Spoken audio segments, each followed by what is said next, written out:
हुन्छ बय चाहिँ टन्नै टिभी यस्तो दामी पर्यो हेर्न सक्नुहुन्छ भुर्र उडिरहेको हेर्न सक्नु यस्तो परेवा हेर्नु यस्तो ठाउँमा कहाँबाट आयो गाइज परेवा यस्तो घना जङ्गल हेर्न सक्नु यस्तो जङ्गली परेवा आएको छ हेर्न सक्नुहुन्छ लहरिदिइरहेको छ हेर्न सक्नुहुन्छ यस्तो दामी परेवा हेर्न सक्नुहुन्छ भुर्र उडिरहेको हेर्न सक्नु यस्तो परेवा हेर्नु यस्तो ठाउँमा कहाँबाट आयो गाइज परेवा यस्तो घना जङ्गल हेर्न सक्नु यस्तो जङ्गली परेवा आएको छ हेर्न सक्नुहुन्छ भाइसकेको छ अब चाहिँ हामीले उता नजिक हेर्न सक्नुहुन्छ त्यहाँ चाहिँ तोरी रहेछ त्यो तोरीको नि हन्ट हान्नेवाला छौँ जामा त्यो तोरीको पनि थोरै रिसर्च गर्नुपर्छ अन्डरग्राउन्ड भने जस्तै हेर्छु एउटा टनल छ गाइस यस्तो घना जङ्गलमा ठ्याक्कै यहाँ टनल पनि आएछ है हेर्न लगाइ चाहिँ अब चाहिँ हामीहरू तोरीबारी जाने बेला छौँ यो ठाउँको नाम चाहिँ तोरीबारी हो अब चाहिँ हामी तोरीबारीमा यस्तो दामी भ्लगाउने बेला छौँ र त्यहाँनिर चाहिँ एक दुईवटा झ्याप पनि हाल्ने बेला छौँ मुलासुला के हेर्न सक्नुहुन्छ यस्तो दामी तोरी र ढकमक्क फुलेको हेर्न सक्नुहुन्छ चारैतिर तोरी नै तोरी रहेछ यस्तो दामी तोरी हेर्न सक्नुहुन्छ मैले भ्लगको साथमा तपाईँ हेर्न सक्नुहुन्छ थोरैमा तोरीको फुल पनि दिने बेला छ हेर्न सक्नु यस्तो दामी तोरी फुल चाहिँ तोरी नि तोरी रहेको हो गाइस यहाँ चाहिँ चारैतिर तोरी चाहिँ यस्तो दामी छ नि तोरी यहाँ चाहिँ एक दुईवटा फोटोको पोज पनि खिच्नुपर्छ गाह्रो हेर्न सक्नुहुन्छ यस्तो दामी तोरी नि तोरी रहेछ चारैतिर जङ्गल तर अघि चाहिँ परेवा पनि लास्टै कहाँबाट आयो त्यो छैन परेवा पनि यति साह्रो थियो नि यहाँ नजिक अब म के भन्नु हेर्न सक्नुहुन्छ तोरी पनि लास्टै चाहिँ चारैतिर ढकमक्क तोरी यो बयर टिममा जाने बेला छु दुईवटा सेनाहरू चाहिँ बयरको लागि हमला बोल्नको लागि गइसकेको छ म चाहिँ हल्का पछाडि छु र यिनीहरूको पछि आइरहेको छु गाइज ए मलाई चाहिँ थाहा छैन बयर कहाँ पाइन्छ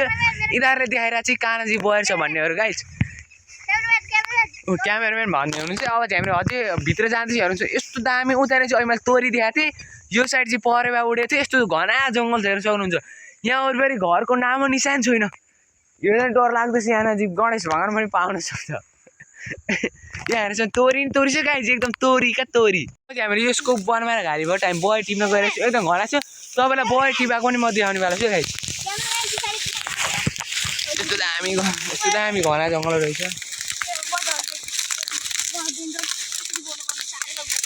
गाइज यस्तो दामी घना जङ्गल हामी पार गरेर यहाँ हेर्छ नि त बयर भाटा आइसकेको छौँ बयर चाहिँ को त्यस्तो छैन बयरको गाछी त्यस्तो घना रहेछ अब चाहिँ यहाँ मात्रै होइन अझै माथि पनि छ अरे यिनीहरूले भनेका मलाई अझै हामी माथि पनि जाने भयो भित्र छिर्दैछौँ भित्र यस्तो दामी छ लास्टै भित्र पनि ठिक भित्र आइसक्यौँ गाइज हेर्नुहोस् यस्तो कालो मौरीको ठुलो भर रहेछ हामी चाहिँ भरे यसलाई एकदम हन्ट हान्ने बेला आउने बेला छौँ यस्तो दामी गाइज मौरीको ऊ रहेछ यहाँ चाहिँ आउनलाई लास्टै डर लाग्यो हेर्न सक्नुहुन्छ थोरै रेन्ज पनि बढाएर देखाउँछ खासै क्वालिटी दामी आएन गाइज अहिले चाहिँ हामी डरले अब निक्लिरहेको छ मौरी नत्र भने हामीलाई पेलुवा दिने बेला छ हामी चाहिँ भरे बेलुका आउने बेला छौँ लास्टै ठुलो घान रहेछ यहाँ चाहिँ डुडीको साइडमा यहाँ चाहिँ एउटा मौरी घान रहेछ हामी चाहिँ डरले भागिरहेको छौँ गाइज लास्टै डर पनि लाग्यो चाहिँ त्यहाँ डर लागेर हामी चाहिँ यताबाट अब बयर टिप्न गएर छौँ लास्टै दामी बेला अघि चाहिँ त्यहाँ मौरीको दिनमा कति ठुलो चाका थियो अब चाहिँ हामीले यताबाट बाटो खोज्यो हामी माथितिर जाने बेला छौँ एकदम फुल वाचिङ गर्नुलाई गाइज हामीले चाहिँ यहाँ बयर भेटिसकेको छौँ उताबाट डरले हामी चाहिँ उताएर चाहिँ मौरीको चाका थियो त्यो ठाउँ चाहिँ हामीले त्यो साइडको बयर चाहिँ हामीले ल्यायौँ डरले गर्दाखेरि यो साइड आइसकेको छौँ यहाँको बयर खानको लागि बयर चाहिँ लास्टै ठुल्ठुलो दाना छ क्या अरे हामी चाहिँ अब जाँदैछौँ त्यतातिर एकदम फुल वाच गर्नु होला हेर्नुहोस् न यहाँसम्म आइसक्यो भाइहरू सबैजना हेर्न सक्नुहुन्छ एकदम टिप्नीको साथमा जोसमा यो यस्तो बयर देखाउनुहोस् त है यस्तो बयरहरू टिपिसकेको छ नि यहाँ हेर्नुहुन्छ तपाईँहरूलाई म पाकेको बयर पनि त्यहाँ देखाउने बेला चाहिँ त्यहाँ पाकेको बयर यहाँ चाहिँ हल्का काँचो तर मिठो बयर रहेछ क्या गाइज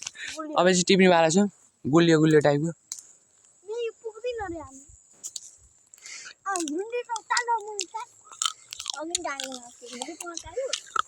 माथि आएर एकदम यहाँ हेर्नुहुन्छ बयर चाहिँ टन्नै टिपिसकेको छौँ हल्का काँचो टाइपको बयर रहेछ गाछीमा गाछी हेर्नुहोस् न गाछीमा यसरी फलेको हुन्छ बयर चाहिँ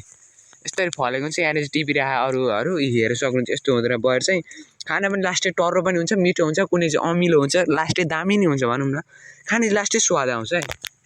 अझै हेरिदिइराख्नु होला ल गाइस चाहिँ आजको भ्लग चाहिँ यहीँ हुनुहुन्छ तपाईँलाई कस्तो लाग्यो मिठो कमेन्ट्स र एउटा दामी खालको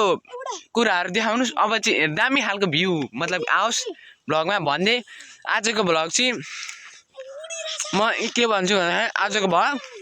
यहीँ गर्छु tata bye bye see you guys जसले हेर्नु भयो धेरै धेरै धन्यवाद।